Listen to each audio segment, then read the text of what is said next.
Fala gurizada, Luiz HQ, estou aqui com mais um resumo das minhas leituras dentro do desafio 365 HQs que eu estou publicando lá no meu perfil do Instagram, na realidade no perfil do canal, né, Porto HQ Oficial. Lá no Instagram estou postando diariamente as minhas leituras de quadrinhos e aqui no YouTube eu estou fazendo um resumo mensal. Então, no caso, vamos falar aí das minhas leituras de abril. Então temos aqui a pilha de leitura de abril. Então foi um mês que rendeu bastante. Continuei lendo algumas HQs, né, curtas, né, justamente porque em abril meu filho nasceu, no dia 3 de abril. Então eu engatei algumas leituras curtas aí para facilitar, digamos assim. Mas consegui também ler bastante histórias um pouco mais longas, né? Então rendeu, foi um mês bem produtivo em termos de leitura. Então deixa eu passar a pilha para cá, pro lado, e vamos tratar aqui de título a título, conforme eu já faço aí nos vídeos de resumos de leitura. Eu continuei lendo Universo Marvel, então é uma HQ que eu resgatei da coleção. Eu li mais 4 edições, na verdade eram as últimas 4 edições que eu tinha da coleção, né, Universo Marvel. Então, que é a edição 42, que eu já mostrei aqui, mas enfim. E a edição 43. E espero que o enquadramento esteja bom. E a edição 44. E por fim, a edição 45. Lembrando que eu resgatei essa edição essa coleção do Universo Marvel para ler durante o desafio, justamente porque eu não tinha lido as histórias do Motoqueiro Fantasmas que foram publicadas dentro do Universo Marvel, né? Então, se eu não me engano, foram umas 16 ou 17 edições, né? mais um especial do Motoqueiro Fantasma que eu li durante o desafio, e confesso que me dividiu um pouco essa leitura, né? Porque eu gostei tanto da premissa da história e também gostei bastante da arte, né? Que, se não me engano, é Daniel Javier Saltares, o artista, né, do Motoqueiro Fantasma. Casualmente eu abri bem na página certa aqui do Motoqueiro. E eu gostei bastante da arte, achei ela bem interessante. Gostei da premissa da história, que é o Motoqueiro Fantasma caçando fragmentos do Lúcifer pelo mundo, né? E gostei do início dela, Só achei que ela se arrasta demais, né? Ela se alonga por mais de 15 edições nesse mesmo arco. E, enfim, ela meio que repetitiva ao longo, né? Mas, bem ou mal, acabei conseguindo encerrar a leitura dentro das edições que eu tinha de Universo Marvel. Aproveitei também para reler algumas histórias que eu li na época. Por exemplo, o próprio Incrível Hulk, que depois foi substituído aqui pelo Incrível Hércules. Bem interessante a saga, né? Logicamente que eu acabei não lendo toda a saga do Hércules, mas pelo menos o início eu li. Também teve a leitura dos Thunderbolts, que também para mim foi uma releitura, na realidade, que eu gostei bastante, que é justamente quando os Thunderbolts são assumidos pelo Norman Osborn, né, que é o Doente Verde. É uma fase muito aclamada, assim, que eu gosto bastante, por isso que eu decidi reler, o que me motivou a ler justamente uma outra edição, reler, né, que no caso é Reinado Sombrio, que é justamente quando inicia uma nova fase no universo Marvel, né, que é intitulada Reinado Sombrio.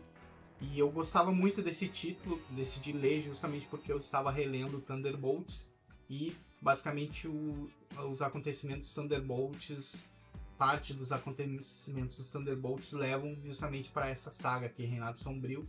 Então é meio que uma continuação, né, da saga. E eu gosto muito dessa edição, que também tem os Vingadores Secretos, com Nick Fury. É uma edição que eu gostava bastante. E eu decidi reler a primeira edição e vou continuar lendo, porque eu gosto dessa fase, né? E eu não li toda ela na época, então vou finalizar dentro do desafio a leitura aqui de Reinado Sombrio. Com o fim do Universo Marvel, eu resgatei outras edições soltas na coleção, né? Então, no caso, Marvel Apresenta. Eu peguei essa edição aqui para ler, eu não lembro de ter lido na época.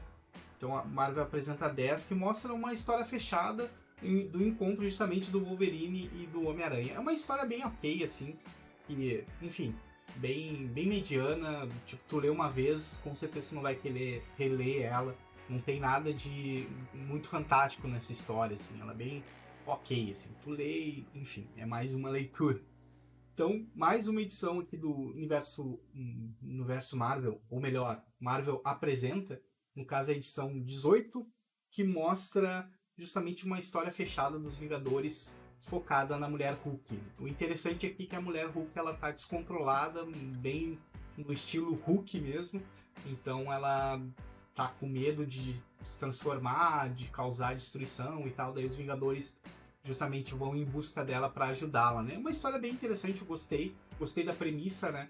Porque a Mulher Hulk, o diferencial dela do próprio Hulk é que ela controla as transformações, ela não tem toda aquela, apesar de ter toda a força, ela não tem toda aquela raiva que o Hulk tem. Então, porém, nessa edição mostra justamente ela se descontrolando, por isso que ela é interessante. Eu continuei lendo aqui o Doutor Estranho, que eu iniciei a leitura lá em março, né, que eu li a primeira edição de Doutor Estranho. Basicamente foi uma revista que eu substituí aí a leitura de Thor, quando eu finalizei, né, então comecei a ler Doutor Estranho. Eu li aqui basicamente 7 edições, né, a edição 2, a edição 3, edição 4, só mostrando as capas aí para registrar. E aqui a gente tem basicamente um encerramento de uma saga, que é a Morte da Magia, né? Que justamente o Doutor Estranho tem que enfrentar...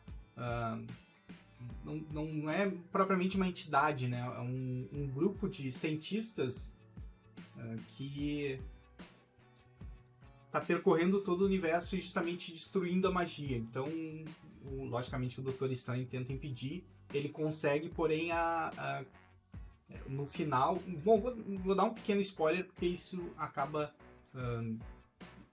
dando seguimento no próximo arco, né? Que é justamente a morte da magia. Então, o mundo fica basicamente todo sem magia. E depois, na edição 7 e 8, que foram as que eu li dentro do mês de abril, o Doutor Estranho agora tem que lidar com esse fato da magia ter desaparecido do mundo, né? Então é bem interessante, é escrito pelo Jason Aaron, que escreveu A Poderosa Thor, que é a série anterior que eu estava lendo, e eu gosto bastante da premissa, eu gostei. Eu confesso que eu meio que fico dividido com a arte, né, do Chris Bachalo, acho que esse é o nome, né? É aquela arte um pouco estilizada, um pouco cartunesca. Eu confesso que tem vezes que gosto, tem vezes que não gosto. Mas enfim, está sendo uma boa leitura e eu pretendo continuar lendo agora em maio o restante das edições de Doutor Estranho. Assim como em março eu reli algumas edições, né, de Spawn. Né? Em março eu li a edição 95 e 96 de Spawn, que inicia um arco ali, o arco do Origem. Dá para chamar assim da saga de Origem. Não tem um nome específico, mas enfim. E ela continua aqui na edição 97, né? Vou até mostrar de novo aqui a capa da edição 97, que mostra a Angela, que é um personagem importante, que agora é uma personagem da Marvel, né? Depois de umas brigas por direitos autorais, a personagem foi acabando sendo adquirida pela Marvel, né? A edição 98 e a edição 99. E, por fim, a edição 100, que é justamente quando conclui o arco, né? Na realidade, ele conclui na edição anterior e leva para um novo capítulo, assim, na edição 100, que conclui, digamos, a saga, assim, né? E o confronto com Deus Origem finaliza na edição 99 e na edição 100 ele tem uma conclusão da história em si. Eu gosto bastante dessa fase, assim. É uma fase que me marcou bastante. Justamente pela edição 100, que, né, tem a morte de um personagem. Na realidade, já vou dar um spoiler aqui, tem a morte da Angela, justamente porque a personagem, a Image, no caso, ou o próprio Todd McFarlane, perdeu os direitos da Angela. Então ele acabou matando a personagem aqui na edição 100, justamente porque ele não ia poder mais utilizá-la, né? E a personagem acabou indo para Marvel. Bom, seguindo aqui, a gente tem a conclusão de mais uma leitura, que no caso é Grandes Astros Superman, do Grant Morrison e do Frank Ketlow. Então eu li a edição 10, a edição 11 E a última edição aqui da coleção, né, no caso, não dá para dizer que é uma minissérie, né, porque foram 12 edições, então da série aqui é a edição 12. É uma edição que eu gostei bastante, uma série em si que eu gostei bastante, né, apesar de eu não ser fã do Superman e não dominar a mitologia do personagem, eu achei que é uma história que ele justamente referencia a mitologia do personagem, né? Ele faz muitas referências, resgata vários conceitos, né, do Superman, e justamente faz uma grande homenagem para essa mitologia, né? E para o próprio personagem. O grande plot aqui é que o Superman está para morrer, né? Então ele está com uma doença, uma espécie de doença causada pelo próprio Lex Luthor, né? Então, e o interessante aqui é que durante as 12 edições o Frank Castle olha só, o Grant Morrison vai desenvolvendo essa premissa, né, da morte do Superman e do legado que o personagem deixa pro mundo, né? É realmente uma grande homenagem pro personagem. Eu gostei bastante de ler e com certeza para quem é fã, eu acho que a leitura ela ainda é ainda mais emblemática, mais marcante. Bom, passando para o próximo título, eu decidi incluir aqui no desafio de leitura algumas adaptações de games que eu tenho na coleção, né? Para quem acompanha o canal aí Porto HQ, eu sou apaixonado por games e sou apaixonado por quadrinhos, né? Por isso que eu estou fazendo o desafio 365 HQs. Então eu incluí algumas adaptações de games para os quadrinhos, né? No caso, então a primeira leitura aqui foi Tomb Raider, né? No caso, Caça às Bruxas, que é justamente uma adaptação, né? Não é propriamente uma adaptação das histórias do games, mas uma continuação do reboot feito em 2013, né? do reboot da série, né? de Tomb Raider. É um game que eu gosto bastante e que fez bastante sucesso na época. Ele gerou uma continuação nos quadrinhos, aqui é uma continuação direta. Eu gostei bastante da edição, assim, pela premissa. Eu acho que a história funciona, assim, ela se encaixa com os acontecimentos do game, então ela é bem interessante, porém eu não gostei muito da arte. Eu achei ela um pouco estática, um pouco dinâmica, né? E na realidade eu achei ela muito estática, pouco dinâmica. Então ela, enfim, ela não dá muita ação para narrativa, assim. E confesso que é uma história bem ok, assim. É mais para quem é fã do game e quer ter uma história adicional da Lara Croft. Eu acho que vale a pena. Essa edição encadernada foi lançada pela New Pop em 2017, então já faz um tempo. Eu não sei se encontra ela ainda em catálogo, mas já faz um tempo que ela foi lançada. A edição, gostei bastante da edição em si, eu gostei bastante. E, enfim, eu acho que para quem é fã, vale a leitura. Outra adaptação de games aqui que eu incluí aqui no desafio é Assassin's Creed Desmond. Essa é uma edição bem curiosa, assim, né? Ela é uma edição curta, né? Fininha aí, acho que não tem 48 páginas a história. E o que me chama a atenção é o formato, um formato bem diferente, né? Grande, capa dura, e também ela é fina, né?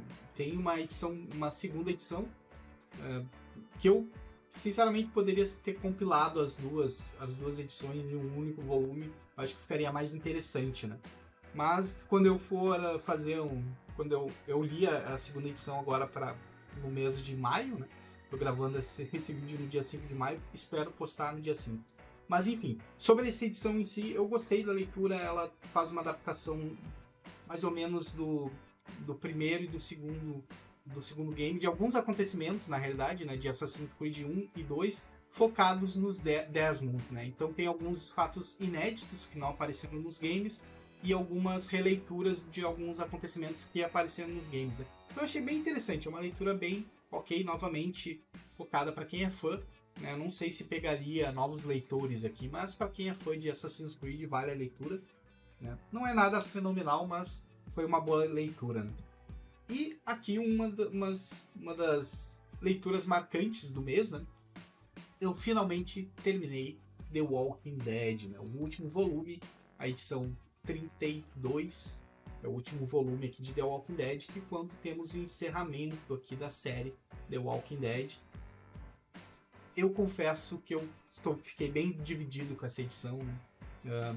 Por um lado, eu fiquei triste com o encerramento da série, e por outro lado, eu não gostei muito do desenvolvimento da história, do encerramento, né?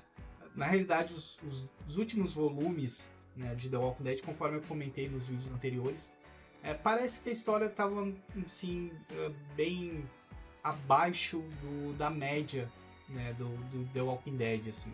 Mas isso é explicado pelo próprio Kirkman, né? Que aqui ele tem um texto final dele se despedindo dos leitores, né? E explicando o processo de criação dele e como ele chegou ao fim, né?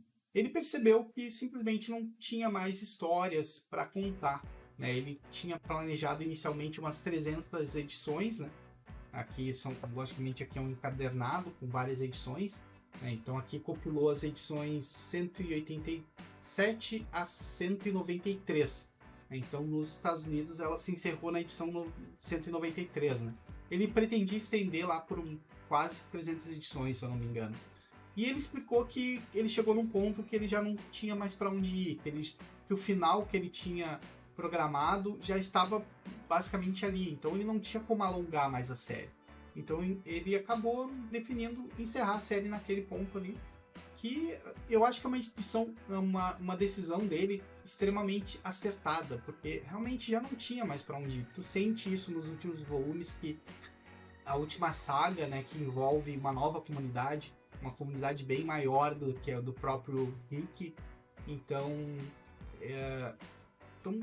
tu via ali que já foi feito tanta coisa com aqueles personagens que já não tinha mais o que ser feito.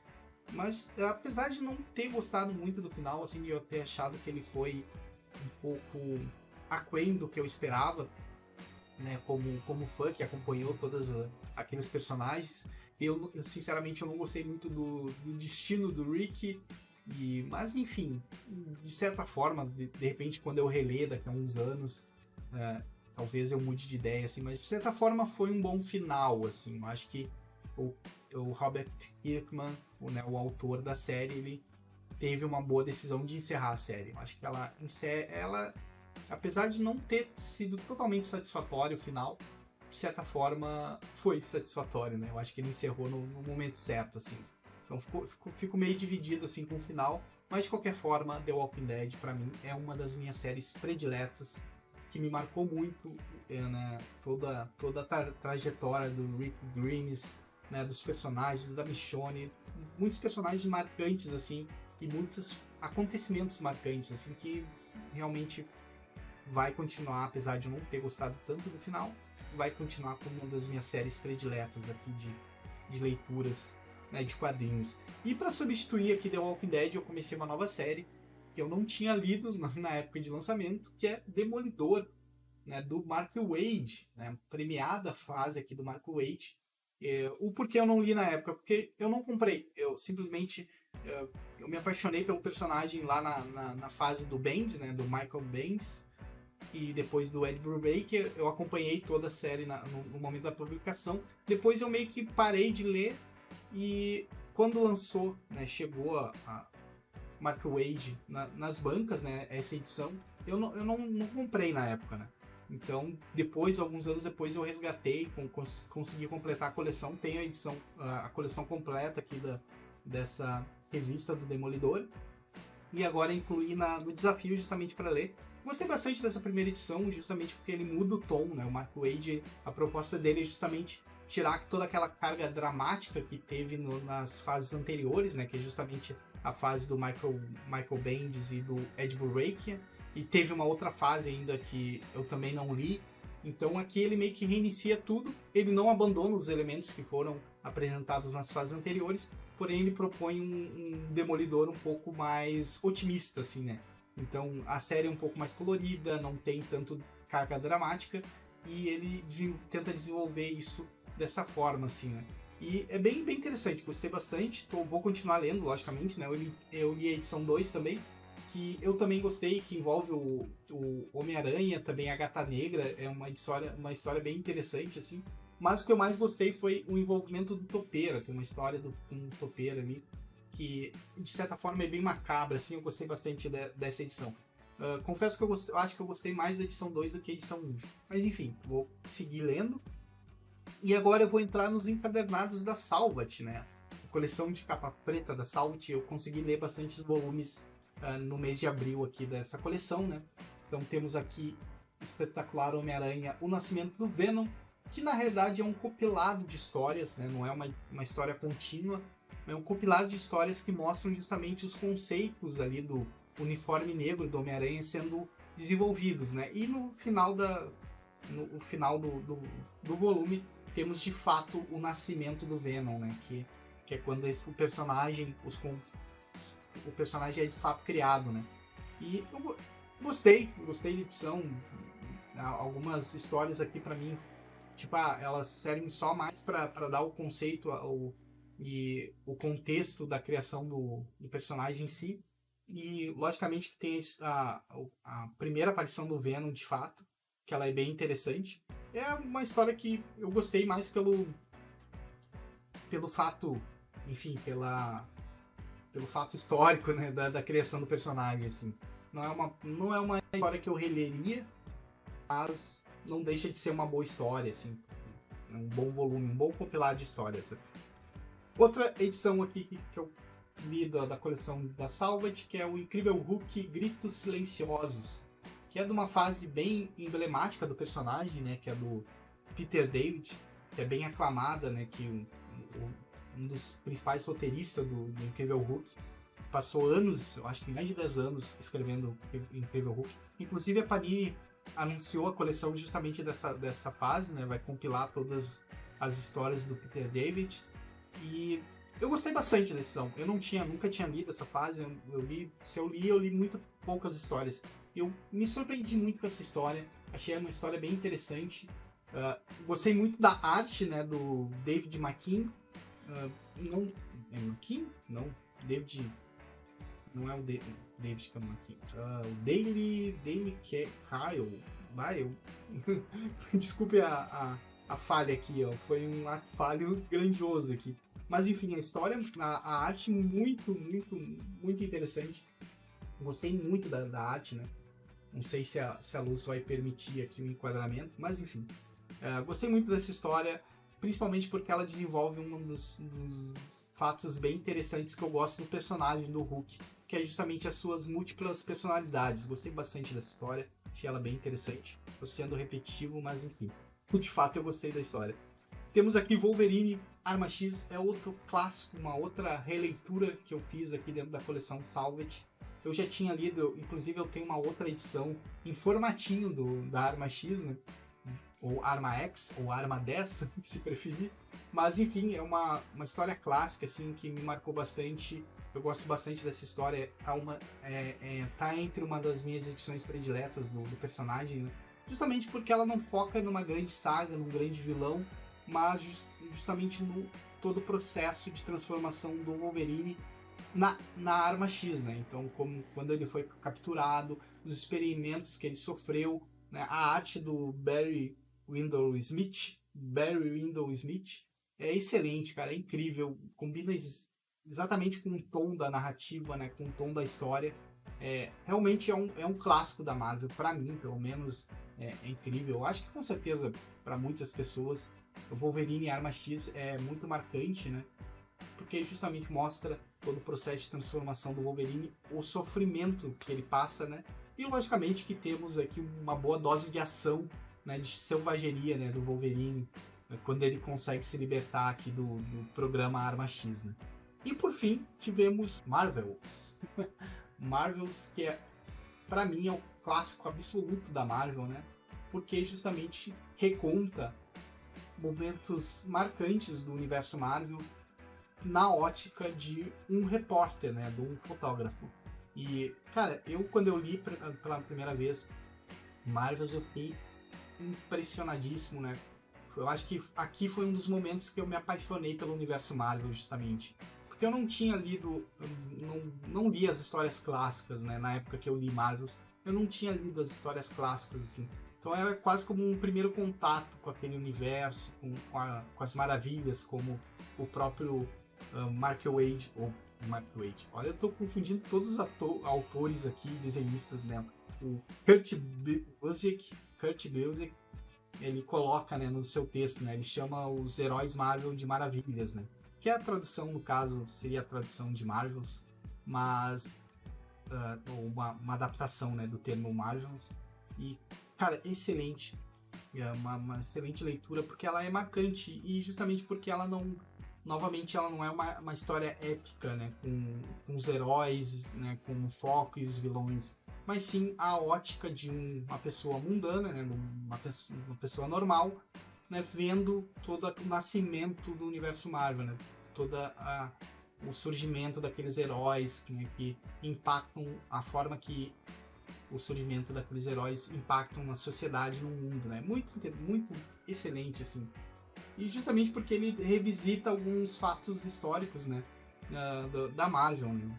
Tipo a morte da Gwen Stacy, a chegada do Galactus, que é muito marcante e é muito bem desenhada, né? Tipo o surgimento do Capitão América, os X-Men. Então, cara, ele passa por várias fases, né, e conta isso de forma fenomenal, né? Bom, essa foi a minha leitura aí do mês de abril, as minhas leituras, né, do mês de abril. Foram 30 ótimas leituras. Acho que pouquíssimas edições aqui eu não gostei e não, enfim, que eu deixaria de lado ou não releria, mas a grande maioria aqui foram ótimas leituras. E espero que tenham gostado desse vídeo, do meu resumo. Peço desculpa pelas algumas gafes, eu acabei trocando nome de autores e artistas aqui, mas enfim, acontece, né?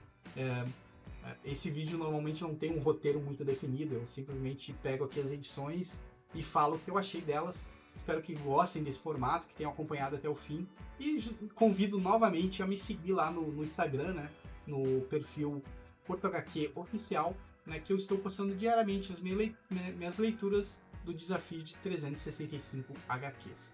Então é isso aí, pessoal, espero que tenham gostado, comentem, avaliem, e até o próximo vídeo. Valeu!